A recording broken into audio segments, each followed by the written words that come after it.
Taigi dar primenu, kad vasario 16 švęsime čia, pirmadienį 12 valandą, o vasario 17 antradienį 17 valandą švęsime užgavėnes, o trečiadienį irgi čia 18 valandą jau pradėsime gavėnią.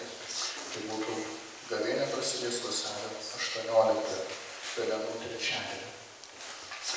Taigi dar nepamirškime akciją Kėdė. Ieškome pigiausia tikrai, tai jeigu ne ta mūsų Ikėja atkeliavusi, tai niekur. Taip kėdės yra nuo 100, jeigu į lietus parkai nuo 30 eurų. O čia tokia jau, pagalvom, galim viskas atnaujinti, jeigu sulūž, tai vis naujesnės bus, aš tokio principu. O brangi jau ta, tai kad laikytų, tai yra 80 eurų ir kiek tai mes tik 10 eurų. Kėdė rasta tokia, bet tvirta laiko 120 kg. Tai visi pas mumis stambiausias vyras pasėdėjo iš pastoracinės tarybos, Aleksas, toks jau tvirtesnis, tai laiko nenugriusime.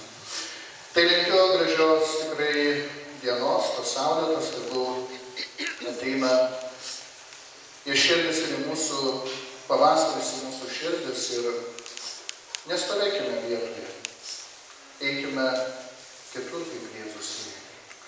Nestovint vietoje gali tave pagauti, supančioti ir tapti ir likti vergu. Nebūkime vergais. Viešpats su jumis. Ir su tavimi. Tepalaimina jūs visagalis Dievas Tėvas ir Sūnus ir Šventoji Dvasia. Amen. Telėdis viešpatie